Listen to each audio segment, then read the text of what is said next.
উপজেলা চেয়ারম্যানের একটা গাড়ি থাকে, আমরা ভাড়ায় গাড়ি চালাইতে হয়।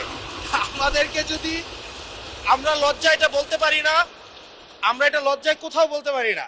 এখন আমাদেরকে যদি একটা বসার ব্যবস্থা করে দিছে, এখন মানুষের কাছে যাওয়ার জন্য যদি একটা গাড়ির ব্যবস্থা করে দেয়, তাইলে আমাদের তাইলে আমাদের জন্য একটু সুবিধা হয়, মানুষের কাছে একটু যাইতে পারি। আজকে থ্যাংক ইউ জানাচ্ছি যে আজকে এই ধরনের একটা সিদ্ধান্ত নিয়েছেন। আমার এই অপোজিশন থেকে আপনাদের সবাইকে থ্যাংক ইউ জানাচ্ছি যে একটা বসার অন্তত জায়গা হয়েছে। আমরা লজ্জায় একটা কথা বলি না। এখন এই পার্লামেন্টের সেকেন্ড মোস্ট জুনিয়র হিসেবে একটা কথা বলছি, মানে আপনাদেরকে, সেটা হচ্ছে যে আমাদের একটা ইউনো মহোদয়ের একটা গাড়ি থাকে, উপজেলা চেয়ারম্যানের একটা গাড়ি থাকে, আমরা ভাড়ায় গাড়ি চালাইতে হয়।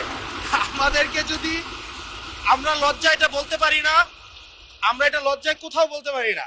এখন আমাদেরকে যদি একটা বসার ব্যবস্থা করে দিছে, এখন মানুষের কাছে যাওয়ার জন্য যদি একটা গাড়ির ব্যবস্থা করে দেয়, তাইলে আমাদের তাইলে আমাদের জন্য একটু সুবিধা হয়, মানুষের কাছে একটু যাইতে পারি।